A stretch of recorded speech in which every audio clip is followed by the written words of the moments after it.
বলতে চাই যে আমরা সেই স্বৈরাচার হাসিনাকে পদত্যাগ করেছি। আমরা জানি সে যদি আজকে বেঁচে থাকতো তাহলে আমরা যারা কোটা বিরোধী আন্দোলন করেছি হয়তো না আমরা গুম হয়ে যেতাম বা খুন হয়ে যেতাম। আমাদের উপর তার টার্গেট ছিল, আমরা আমাদের পাশে ছিলেন, তার কারণে আমরা একটি সুরে স্বাধীন বাংলাদেশ রয়েছে, ঠিক কিনা? আর জুলুমকে ভয় পেয়ে চলবে না। যখন পিঠ থেকে যায় তখন আর কারোর মরার ভয় থাকে না। প্রত্যেককে বলতে চাই আর জুলুমকারীদের সাথে থাকা যাবে না, জুলুমকারীকে মাটির সাথে মিশিয়ে দিতে হবে।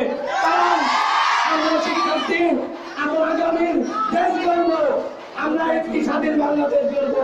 আমাদের করার জন্য প্রত্যেকটা শিক্ষা প্রতিষ্ঠানের সেই উন্নয়ন হয় তা শিক্ষকদেরকে বলতে চাই। আমরা জানি অনেক আওয়ামী লীগ নেতারা স্কুলের প্রতিষ্ঠানে তারা বিভিন্ন ভাবে শিক্ষকদেরকে হয়রান করে, তার মধ্যে তালুকদার সে একজন তাদের প্রতিনিধি। তাই বলতে চাই বন্ধুগণ, আমরা আন্দোলন করে সফল করে বিজয় উল্লাস করে এখান থেকে যাবো।